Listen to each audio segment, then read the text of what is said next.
सीधे आपको ले चलते हैं दावोस सम्मेलन में, जहां पर सीएम संबोधित कर रहे हैं।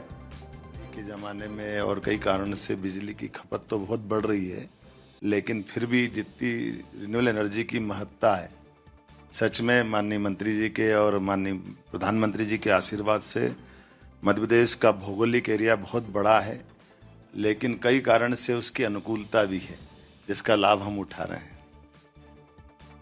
पंप स्टोरेज की बात जैसे मैं करता हूँ, अकेला ग्रीनको वाले बैठे होंगे, है ग्रीनको वाले, इनके ही शब्दों से ये जब ग्रीनको हमारे यहाँ ये पंप स्टोरेज का प्रोजेक्ट लेकर के आए और जो बात रखी थी इन्होंने, इनके ही शब्दों में मैं उसको दोहरा देता हूँ। एक मंच पे बोला था इन्होंने कि ये प्रोजेक्ट राज्यों के बीच सौहार्दपूर्ण संबंधों का अद्भुत समय चल रहा है।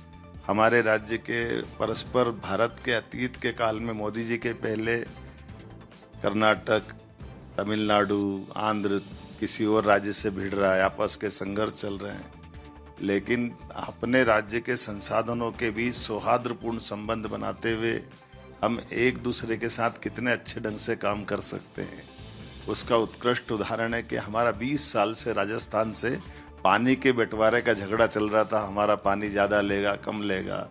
हमने कहा हमारा तो नदियों का मायका है मध्य प्रदेश, जितनी नदियाँ 250 से ज़्यादा नदियाँ हमारे यहाँ से निकलती, छोटे 2-4% पानी ले लेगा तो क्या फ़र्क पड़ेगा। तो हमने हमारे सरकार बनने के बाद माननीय मोदी जी के आशीर्वाद से नदी के बंटवारे को लेकर के पानी के साथ पार्वती काली सिंध चंबल योजना के आधार पर जब हमारे लिए वहाँ जल विद्युत यंत्र भी लगे हुए हैं, जिसके आधार पर हमारी पानी की चंबल के साथ तो रचना बनती है, लेकिन 15 जिले राजस्थान के प्यासे थे, 15-16 जिले हमारे थे, लेकिन जब 5% की छूट उनको दी तो भाई साहब फ़र्क ये पड़ा कि इनका पंप स्टोरेज का प्रोजेक्ट आया जो हमारे यहाँ था, हमको जरा चंबल का पानी निकालना था ज़्यादा। तो एक फ़ोन करा और माननीय मुख्यमंत्री राजस्थान ने कहा कि बताओ कब खोलना है। हमने कहा कल से खोल दो। तो जो प्रोजेक्ट 5 साल में पूरा होना था वो 1.5 साल में पूरा हो गया इनका। उनने डैम खाली कर दिया और हमारा पंप स्टोरेज का बड़ा प्रोजेक्ट एक तरह से, जो आपके शब्दों में कि अगर ये उनने आंध्र में बनाया तो 4 साल में बना, विदेश में बनता तो 10 साल में बनता, लेकिन हमारे अपने मध्य प्रदेश के साथ जब बना है तो 2 साल के अंदर वो पूरा कर रहा है। ये केवल इस संबंधों के आधार पर कि हमारे आपस में जिस प्रकार का समय चल रहा है, ये संवाद के साथ साथ ठोस हमारे रिजल्ट देने वाला समय है।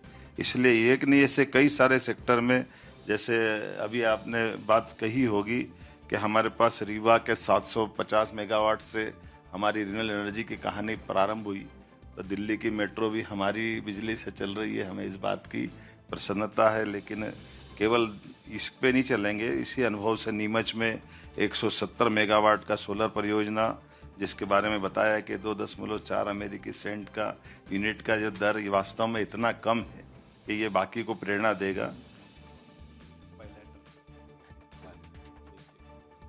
मैं आपको अनुमति दे सकता, आपको मेरे से बताएं।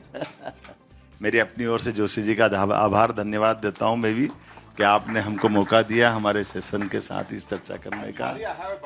दे हाँ, ये 3 चीज जरूर मैं आपके सामने अनाउंस कर देता हूँ।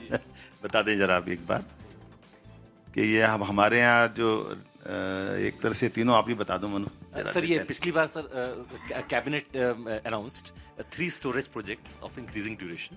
The first was sir solar and 4 hours of storage. The second sir is solar and 6 hours of storage. Third is more interesting sir, 24-hour flat block. Very good. So this has been tried sir only in Abu Dhabi. बहुत बड़ा क्रांति ला रहे हैं। बहुत धन्यवाद। जी हाँ, तो ये तस्वीर आपको दिखा रहे हैं दावोस सम्मेलन से, जहां पर मध्य प्रदेश के मुख्यमंत्री डॉक्टर मोहन यादव ने केंद्रीय मंत्री प्रहलाद जोशी को सम्मानित किया है और साथ ही साथ बात हुई है विकास की और कैसे एक फोन से मध्य प्रदेश राजस्थान मिलकर विकास कर रहे हैं। और आप देखिए कि ये विशेष तोहफा यहाँ पर दिया गया है मध्य प्रदेश के सीएम के द्वारा, एक विशेष कलाकृति। और ये दावोस से तस्वीर आपको दिखा रहे हैं, भारत के डेलीगेशन में मौजूद हैं